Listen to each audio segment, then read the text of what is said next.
දැන් මේ ක්ලාස් එකේ ඉන්න ඔයා දැනගන්න ඕන how many සහ how much නිවැරදිව භාවිත කරන ආකාරය. ගොඩක් අය ප්‍රායෝගික ඉංග්‍රීසි කතනයේදී එදිනෙදා ඉංග්‍රීසියෙන් කතා කරනකොට මේ පද දෙක වරද්දා ගන්නවා. මේ ප්‍රශ්නවාචී පද දෙක වැරදියට භාවිත කරනවා.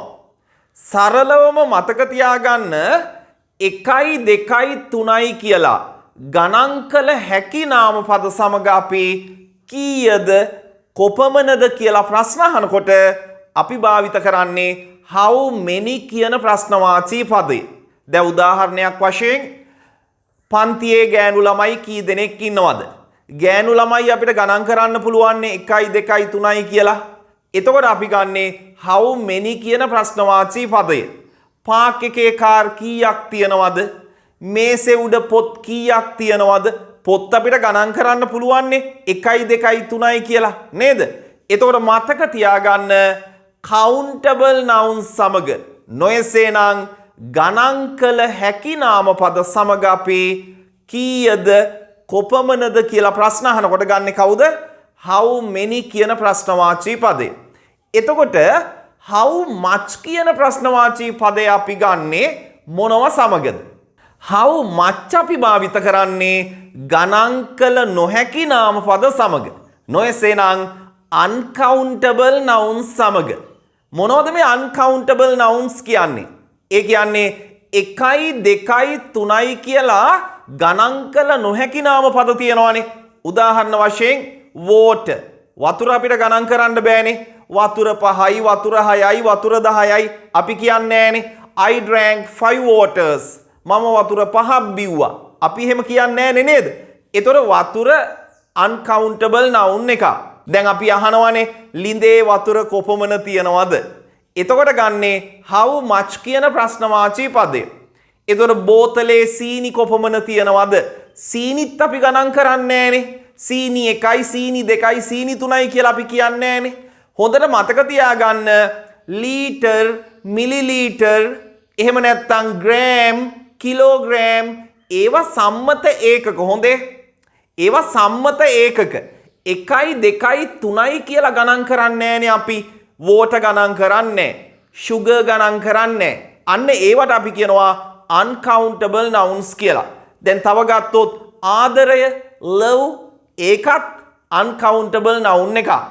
එතකොට ඔයා මට කොච්චර ආදරෙයිද වැනි ප්‍රශ්නයක් අහනකොට අපි ගන්නේ how much කියන ප්‍රශ්නවාචී පදේ. නේද? අපි කියන්නේ නෑනේ මං ඔයාට 12ක් ආදරෙයි, මං ඔයාට 25ක් ආදරෙයි. අපි එහෙම කියන්නේ නෑනේ නේද? ආදරේ ගණන් කරන්නේ නෑනේ. I have 10 loves for you. මං ඔයාට 10ක් ආදරෙයි. අපි එහෙම කියන්නේ නෑ. එතකොට uncountable nouns සමග නොයසේනම් ගණන් කළ නොහැකි නාමපද සමග අපි කීයද කොපමණද කියලා ප්‍රශ්න අහනකොට ගන්නේ කවුද? how much කියන ප්‍රශ්නවාචී පදේ. ඊටාම සරලයි. අපි එහෙනම් වාක්‍ය දෙක තුනක් හදලා බලමු. හරි. සරල වාක්‍යයක් මේ බලන්න. පන්තියේ ගැහැණු ළමයි කී දෙනෙක් සිටිනවාද? අපිට දැනගන්න ඕන ගැහැණු ළමයි කී දෙනෙක්ද කියලා. එහෙනම් අපි ආරම්භ කරන්නේ how many girls කියලා. how many girls මේ කොහොමද මේ ප්‍රශ්නේ අහන්නේ? how many girls in the classroom නෙවෙයි. හොඳට මතක තියාගන්න ගොඩක් අය වැරදියට මේ ප්‍රශ්නේ අහනවා. how many girls in the classroom නෙවෙයි. දැන් සරලව ඒක නිකන් කාගෙන් හරි ඇහුවොත් තේරෙයි. නමුත් ඒ grammatically correct question එකක් නෙවෙයි. පන්තියේ ගැහැණු ළමයි කී දෙනෙක් ඉන්නවද? how many girls are in the classroom ඒකත් වැරදි.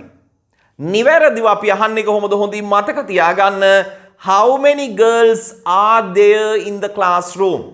how many girls are there in the classroom? පන්තියේ ගැහැණු ළමයි කී දෙනෙක් සිටිනවාද? අපි කොහොමද අහන්නේ මේසේ උඩ පොත් කීයක් තියනවාද කියලා? පොත් අපිට ගණන් කරන්න පුළුවන්. එහෙනම් අපි ගන්නේ how many books? how many books are there on the table?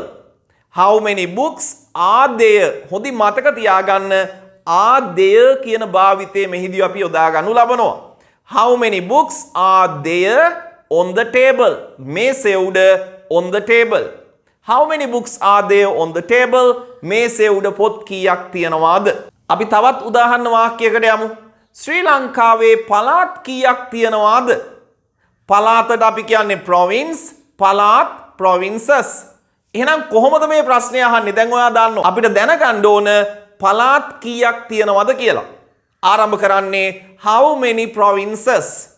How many provinces are there in Sri Lanka? How many provinces are there in Sri Lanka? ශ්‍රී ලංකාවේ පළාත් කීයක් තියෙනවද? ඒට උත්තරේ වශයෙන් අපි කොහොමද දෙන්නේ? ශ්‍රී ලංකාවේ පළාත් 9ක් තියෙනවා කියලා. There are 9 provinces in Sri Lanka. There are 9 provinces. පළාත් 9ක් තියෙනවා in Sri Lanka. In the Sri Lanka කියන්නේ නැහැ අපි. In Sri Lanka, ශ්‍රී ලංකාවේ. මේ ආකාරයට කීයද කොපමණද යනුවෙන් ගණන් කළ හැකි නාම පද සමග අපි ගන්නේ how many කියන ප්‍රශ්න වාචී පදේ.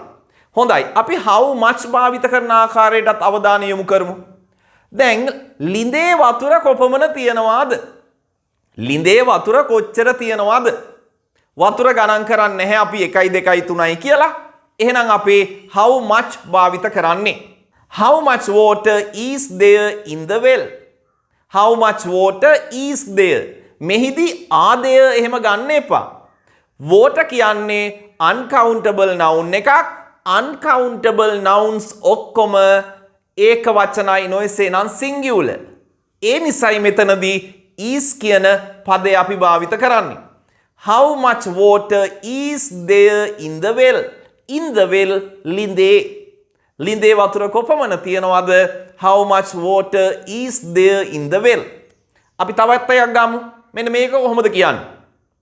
බෝතලේ සීනි කොච්චර තියෙනවද? How much sugar? How much sugar is there in the bottle? How much sugar is there in the bottle? බෝතලේ සීනි කොපමණ තියෙනවද? හොඳයි. මෙන්න මේ ප්‍රශ්නේ අහන්නේ කොහොමද? මං කලිනුත් කිව්වා මේක. ඔයා මට කොච්චර ආදරෙයිද? ඔයා මට කොච්චර ආදරෙයිද? නේ සමහර තරුණ තරුණියෝ අහනවානේ නේද? අපිට ඇහිලා තියෙනවා එහෙම අහනවා. ඔයා මට කොච්චර ආදරෙයිද? How much do you love me? කොහොමද මේ ප්‍රශ්නේ අහන්නේ? How much do you love me?